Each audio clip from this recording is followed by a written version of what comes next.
Hello guys, pag-usapan lang natin ang breaking news. Ayon kasi sa balibalita, lagot na. Kayang-kaya ni Catherine Bernardo ang power niya para lumakas ang ratings ng teleserye. Kung matatandaan ninyo, may mga pinag-uusapan sa social media na hindi na kaya ng power ni Catherine Bernardo ang naging project niya, walang iba kundi ang PGT. Power of Chats ni Catherine Bernardo. Bakit nga ba? Dahil 2.5% lang ang nakuha ayon kasi sa iba't ibang mga netizens. Kaya tila duda na ang mga netizens kung bakit nga naman kasi pilit nilang sinasabi yan kay Catherine Bernardo na alam nyo naman siguro humihina na si Catherine Bernardo. Dito pa lang, kapansin-pansin na tulad ng sinasabi umano ng iba. Baka daw masira ang karir ni Catherine Bernardo. Alam nyo na kung sino ang tinutukoy umano ng iba't ibang mga netizens. Kita nyo naman kapag sila ay namamasyal. Tila ang pumapansin lang kina Mayor Mart Alcala at Catherine Bernardo ang mga kasama lang nila.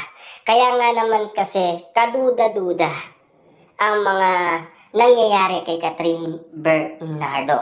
Na ngayon ang napapag-usapan ang panibagong project niya. Walang iba kundi ang teleserye. At may mga katanungan pa kung bakit nga naman kasi kabado itong si James kay Catherine Bernardo. Alam niyo na siguro.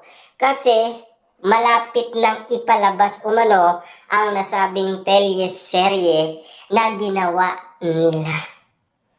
Eto na.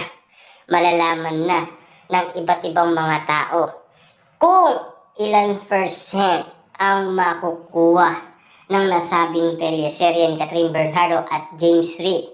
Dito na magkakaalaman kung lalakas ba si Catherine Bernardo at kung mapapalakas niya ang nasabing ratings ng kanyang teleserye.